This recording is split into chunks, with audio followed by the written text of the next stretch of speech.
4월 첫 번째 주일 주 앞에 나온 여러분들에게 하나님의 은혜와 평강과 축복이 강물처럼 흘러 넘치기를 축원합니다.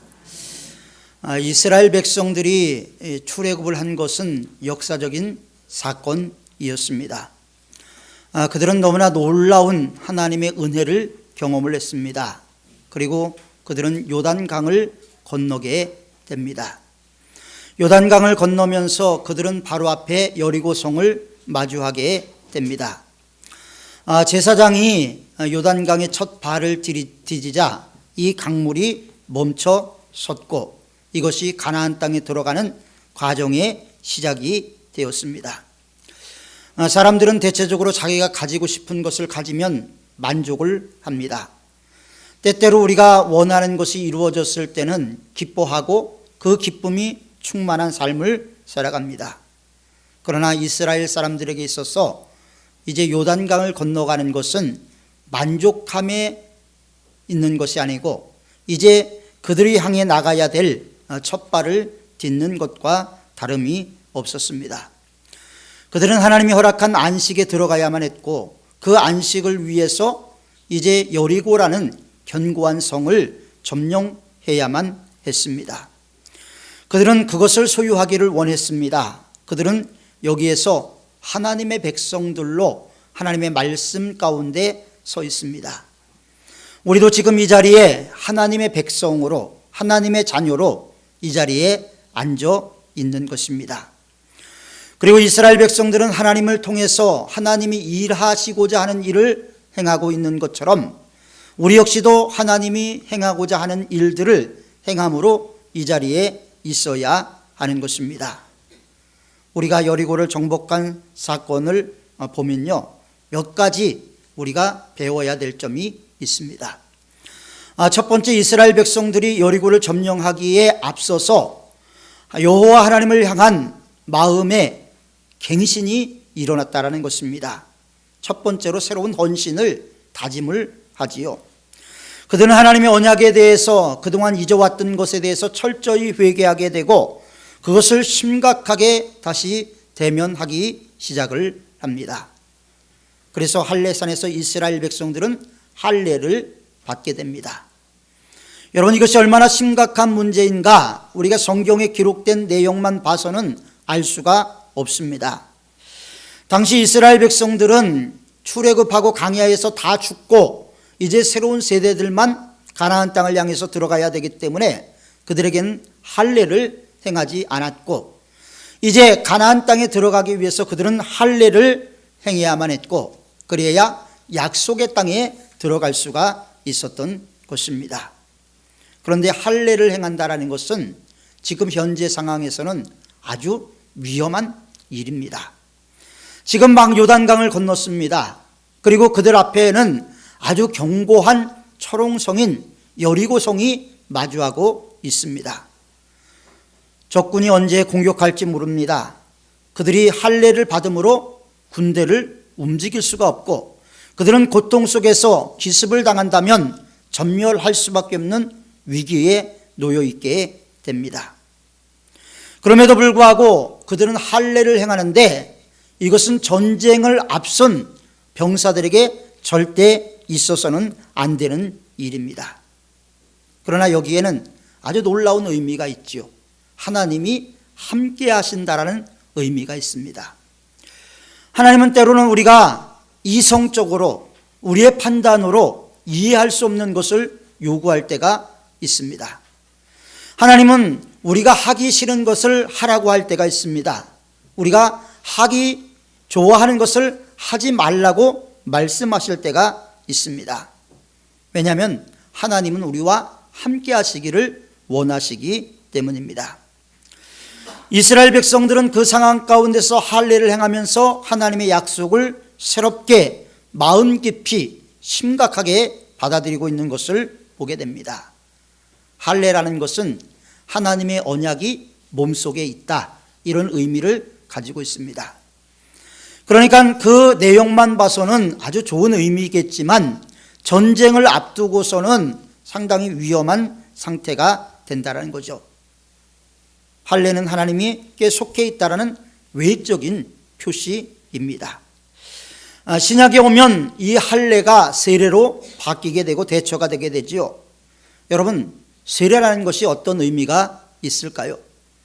여러분들은 다 세례를 받으셨습니다. 세례에 어떤 의미가 있었습니까? 여러분들이 세례 받은 날짜를 기억하고 계십니까? 언제 세례를 받았는지, 세례를 받았을 때 내가 어떤 결단을 했는지, 내가 어떤 믿음을 갖고 세례를 받았는지 우리가 다시 한번 기억해내는 우리의 갱신이 있어야 하는 것입니다. 할례를 행한다라는 것은 몸의 한 부분을 제거해내는 것입니다. 잘라내는 것이죠. 우리 마음속에 있는 부정을 제거하는 것입니다. 우리 안에 있는 이기심을 제거해 버리는 것입니다. 세례를 받았다라는 것이 그런 의미 아닙니까? 물속에 들어갔다 물속에 나오는 것이나 아니면 물을 뿌리는 정례나 이 모든 세례에서 우린 예수님과 함께 죽고 예수님과 함께 다시 삽니다. 이것을 우리가 고백하는 것이죠. 옛날의 방법이 죽고 새로운 방법으로 살겠다. 이것이 바로 세례의 의미인 것입니다. 지난 한 주간 동안 우리가 살펴봤던 말씀 사경회를 통해서 살펴봤던 나는 죽고 예수로 사는 사람이 되는 것이 세례의 의미인 것입니다. 마틴 루터는 세례는 마치 겉옷과 같다고 말했습니다. 우리는 외출할 때 옷을 입지요. 그리고 돌아오면 옷을 벗습니다. 여러분이 옷을 입은 그 옷을 입고 벗을 수 있는 것처럼 마틴 루터도 세례의 의미를 그렇게 받아들였습니다. 세례를 받는 그 현상이 중요한 것이 아니라 세례를 받는 삶으로 살아가는 것이 중요한 것이죠. 우리가 하나님의 말씀을 많이 아는 것 중요하죠. 모르는 것보다 이게 얼마나 훌륭한 건지 모릅니다. 그러나 하나님의 말씀을 아는 것보다 그 말씀대로 살아가는 것이 더더욱 중요하다는 것을 우리는 기억해야 하는 것입니다. 여러분들은 세례를 받고 삶을 드린 후에 어떻게 삶이 변화가 되었습니까? 예수 그리스도와 함께 죽고 예수 그리스도와 함께 다시 사시는 체험을 하셨습니까? 하나님을 향해 살겠습니다. 입술의 고백이 아니라 마음의 고백이 있었습니까? 이스라엘 백성들이 지금 할례를 행하고 있는 이유는 과거 아브라함에게 약속했던 하나님의 약속을 기억하면서 하나님의 말씀을 갱신하고 하나님의 말씀으로 돌아가는 행위를 하고 있는 것입니다. 그렇다면 우리 역시도 세례의 기억을 떠올리면서 우리가 세례받았을 때에 주님을 향한 그 마음이 다시 한번 우리에게 갱신이 되어야 하는 것입니다. 그리고 그들은 두 번째로 할례를 받고 나서 유월절을 지키고 있는 모습을 보게 됩니다. 그들이 언제 하나님의 백성이 되었습니까? 그들이 하나님의 백성이 된 것은 하나님께서 그들을 기억하셨기 때문이었습니다. 하나님께서 기억하셨던 그들, 할례를 행하고 유월절 행사를 하고 있지요. 할례를 받음으로 자신을 주님께 드린 거죠. 자신을 주님께 드린다라는 것은 내가 죽었다라는 것입니다. 이스라엘 백성들이 출애굽을 할 때 어린 양이 대신 죽었지요. 어린 양을 잡아서 그 피를 문설주와 임방에 발랐을 때 죽음의 사자가 비켜갔던 것처럼 이제 할례를 행한다라는 것은 내가 죽었습니다. 나는 주님으로 살겠습니다라는 고백을 이스라엘 백성들이 하고 있는 것이고, 그래서 유월절을 지키는 것이 그들에게는 아주 특별한 의미로 다가오게 되었을 것입니다. 우리는 교회에서 많은 문제가 있는 것을 보게 됩니다. 그때 우리는 이런 말을 하지요. 주님, 우리가 주님을 위해서 이것을 하겠습니다. 축복해 주십시오. 주님 우리 편이 되어 주십시오. 주님이 내 편이 돼서 나를 인도하여 주십시오. 이렇게 기도를 합니다. 그런데 이것은 성경적은 아니지요. 우리가 성경적으로 말한다면 하나님께서 그렇게 말씀하실 것입니다. 나는 너희 편이 아니다. 나는 너희 편이 되기를 원하는 것이 아니라 너희가 내 편이 되기를 원한다. 이 말씀을 하시는 거예요. 우리가 신앙생활하면서 늘 주체가 하나님이 아니라 내가 되고 있는 모습을 보게 되죠.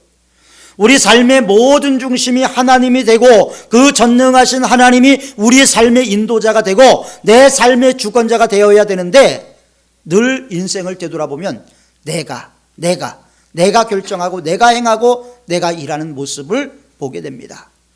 늘 주님은 우리의 삶 가운데 배제가 되어버리는 모습이 너무나 많이 있습니다. 그러나 주님은 말합니다. 나는 너희의 지휘자고 너희의 사령관이다. 내가 이 문제를 다스린다. 이게 하나님의 말씀입니다.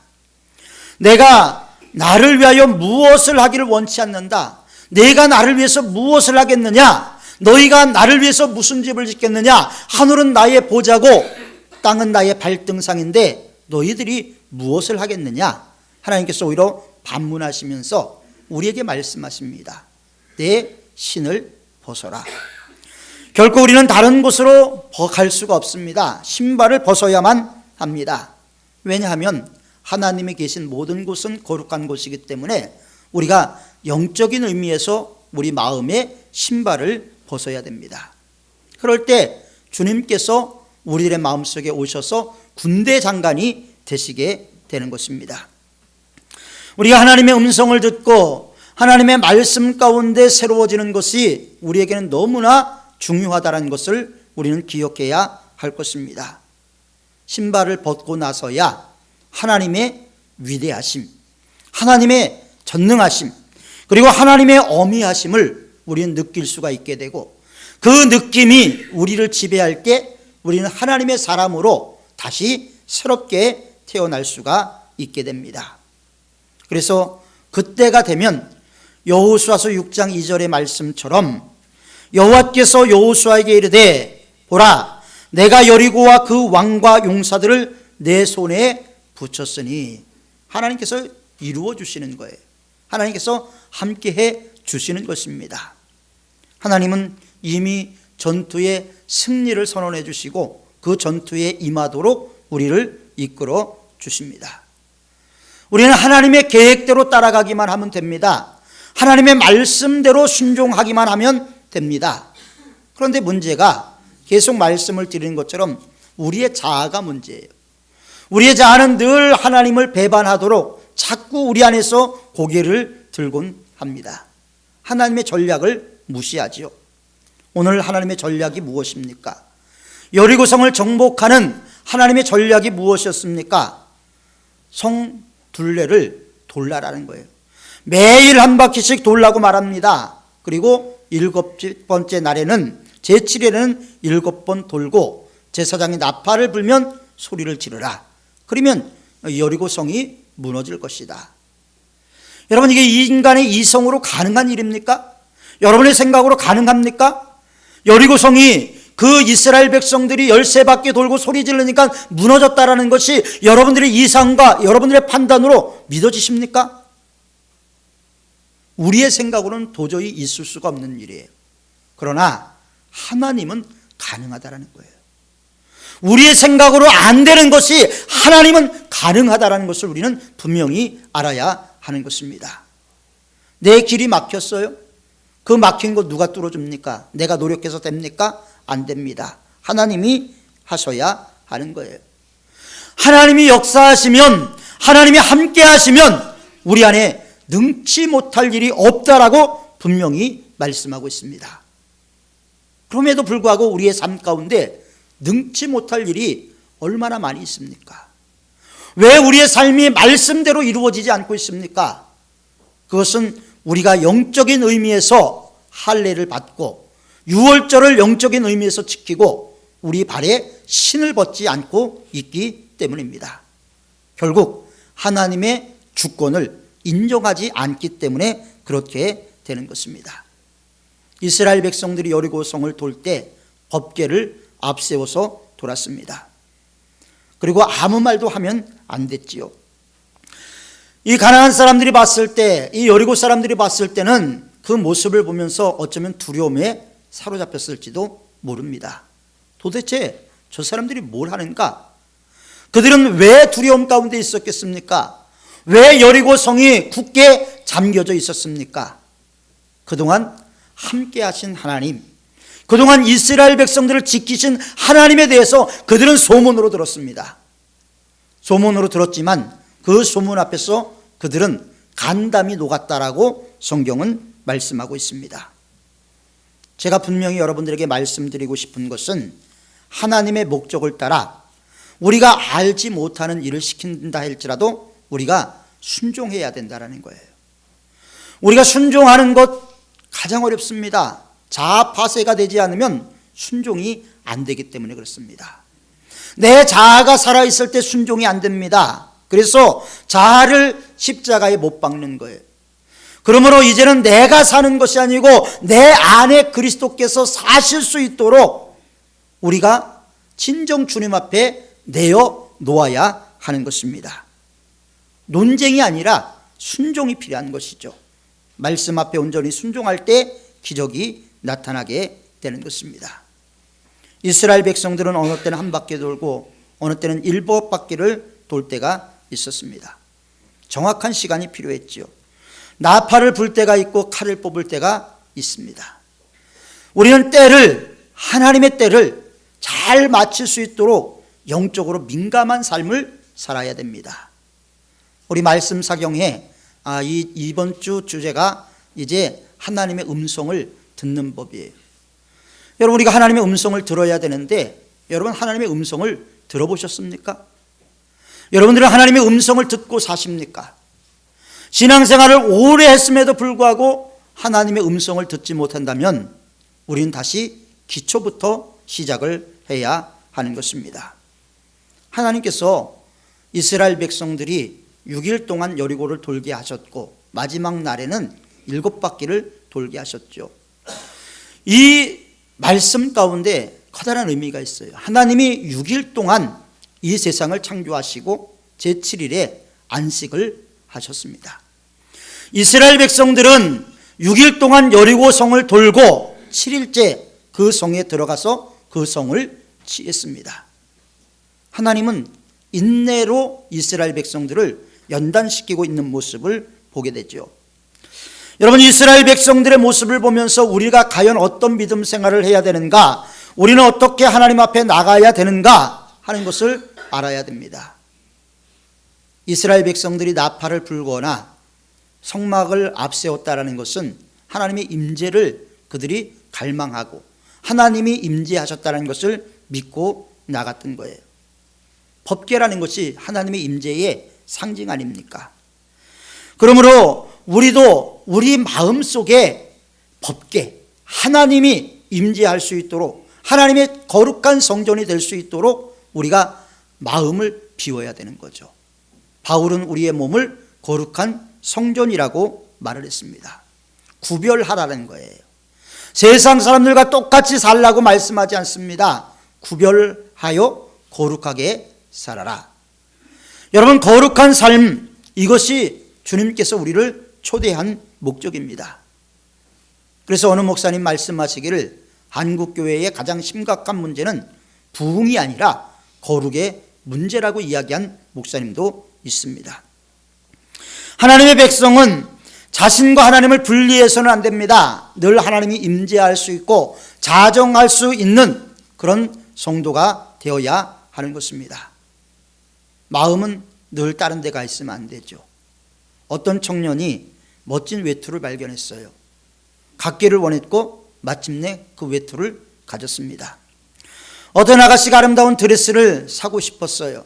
원했고 가졌습니다. 돈의 문제죠. 신앙의 문제는 아닙니다. 이 세상의 모든 것이 우리에게 매력을 줄 수가 있어요. 그러나 그 매력이 결국은 우리를 파멸로 이끌어갈 수 있다는 것을 우리는 기억해야 하는 것입니다.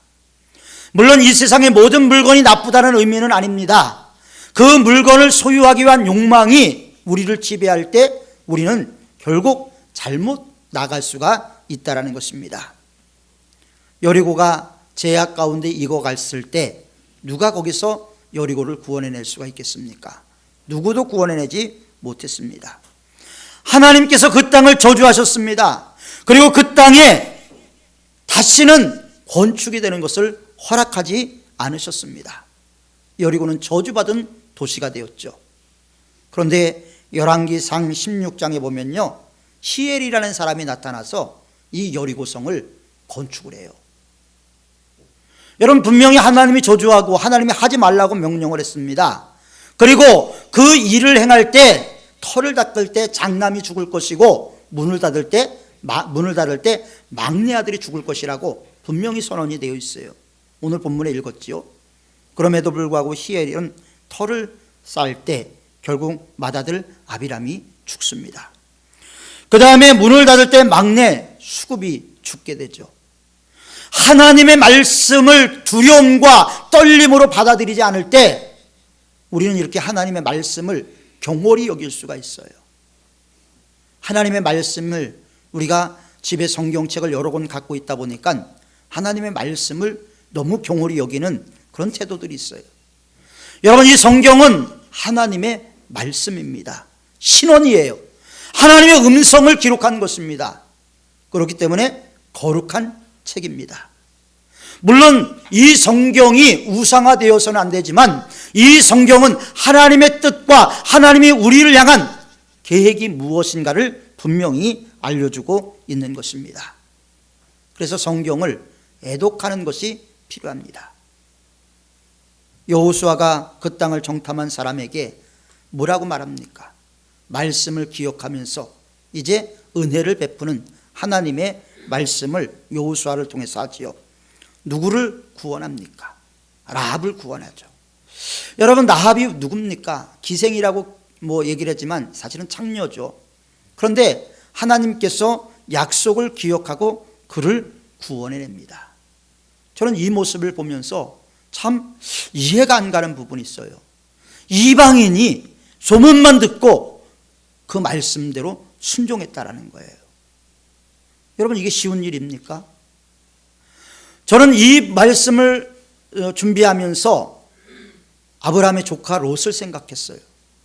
롯이 그의 정원한 사위들한테 말했을 때 농담으로 여겼다라고 말하면서 그들은 결국 소돔성에서 다 멸망되고 말았지요. 그런데 오늘 라합은 그 말씀대로 순종을 했어요. 순종을 하는데 어느 정도로 순종을 했냐면 가족들, 일가 친척들까지도 구원하는 구원의 역사를 만들어낸 게 바로 라합이라는 거예요. 여러분, 인생을 살다 보면 우리 앞에 요단강이 있어요. 어렵게 요단강을 건넜는데 또 여리고가 있어요. 저는 저희 교인들이 참 아프고 힘들 때마다 참 어느 때는 제가 아픈 것 같아요. 어느 분이 검사 결과를 받고 괜찮다라는 얘기를 들으면 내가 괜찮아지는 것 같아요. 이제 조금씩 하나님이 그런 마음을 주시는 것 같아요. 왜냐하면 내가 죽고 예수로 살려고 노력하니까 하나님께서, 물론 노력해서 이루어지는 건 아니지만 하나님께서 은혜를 주시는 것을 경험할 수가 있습니다. 우리가 요단강을 건넜습니다. 어렵게 건넜어요. 그런데 여리고가 있어요. 그럼에도 불구하고 우리는 두려워할 필요가 없는 거예요. 왜? 하나님이 다 계획하시고 우리의 삶을 알고 계시기 때문에. 때로는 절망하고 좌절하고 눈물 흘리는 일이 있다 할지라도 하나님은 우리 모든 것을 알고 계셔요. 그래서 하나님께 맡겨야 됩니다. 이렇게 이야기를 하는 것이죠. 하나님께 맡긴 라합을 보십시오. 가족만 구원했습니까? 일가 친척들도 다 구원했어요. 여리고는 죄가 넘쳤습니다. 저주받은 도시입니다. 멸망한 곳입니다. 그럼에도 불구하고 그곳에서 하나님의 사랑, 하나님의 은혜가 있었다라는 것을 기억해야 돼요. 우리도 이 세상에서 하나님의 은혜를 간직하고 살아가야 합니다. 그리고 이 제약된 도성에서 늘 하나님을 바라보면서 살아가는 우리들이 되어야 되는 거예요. 이 세상에 물들면 안 됩니다. 많은 사람들이 이 세상에 물들어 있지요. 그러나 이 어두운 세계는 언젠가는 주님이 이 땅에 강림하실 때 체질의 뜨거운 불에 다 녹아지고 말 거예요. 그럴 때 우리는 어떻게 됩니까? 주님의 말씀대로 행하는 우리는 어떻게 될까요? 새 하늘과 새 땅을 바라보게 되는 것입니다. 여러분, 우리를 위해서 하나님께서는 새 하늘과 새 땅을 준비하고 계시는 거예요. 절망이 있습니까? 하나님 앞에 더 가까이 나가십시오. 눈물이 있습니까? 눈물을 닦아주시는 주님 품에 안기십시오. 하나님의 안아주심을 경험하시길 바랍니다. 하나님의 은혜를 우리 심령 깊이까지 느낄 수 있는 우리가 되도록 늘 하나님의 말씀에 민감하고, 은혜를 은혜되게 하는 것은 우리가 그 은혜를 묵상하고 하나님이 주셨구나 이렇게 느낄 때 은혜가 은혜되게 되는 것입니다. 오늘 이 자리에 계신 분들 가운데서는 사랑이 필요한 분들이 계실 것입니다. 물질이 필요한 분들이 계실 것입니다. 건강이 필요한 분들이 계실 것입니다. 하나님께 어떻게 반응하시겠습니까? 우리 모두가 하나님 앞에 어떻게 반응하느냐는 우리의 신앙이 어떤 신앙이냐를 결정해 주지요. 여러분들의 마음속에는 라합의 집에 있었던 붉은 줄이 있습니까?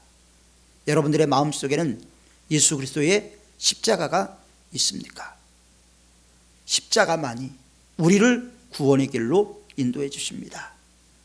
십자가에서 우리가 죽고 십자가에서 예수로 부활할 때 우리의 삶은 진정 요단강이 있다 할지라도 또 여리고가 있다 할지라도 문제가 되지 않습니다. 하나님은 다 알고 계시고 전능하신 하나님이시기 때문에 우리의 길을 평탄한 길로, 은혜의 길로, 축복의 길로 인도해 주실 줄 믿습니다. 그 축복의 자리에 저와 여러분들이 함께 누리는 그런 은혜가 있기를 축원합니다. 기도하겠습니다. 하나님 아버지, 오늘 이스라엘 백성들이 가나안 땅에 들어가는 과정을 우리가 요약해서 살펴보았습니다. 하나님 아버지, 저들의 믿음을 우리가 본받을 수 있도록 인도하여 주시고, 믿음으로 순종한 결과 저들이 어떻게 하나님이 역사한 것을 보면서 우리도 믿음으로 순종하고 하나님을 앙망하고 하나님을 바라볼 수 있는 영안이 열릴 수 있도록 도와주옵소서. 세상에서 방황하며 살아가는 것이 아니라 우리 주님과 동행하며 기쁨의 삶, 은혜의 삶, 축복의 삶을 살아갈 수 있는 저희 모두가 될 수 있도록 하나님 우리의 심령 가운데 임재하여 주옵소서. 예수님의 이름으로 기도하옵나이다. 아멘.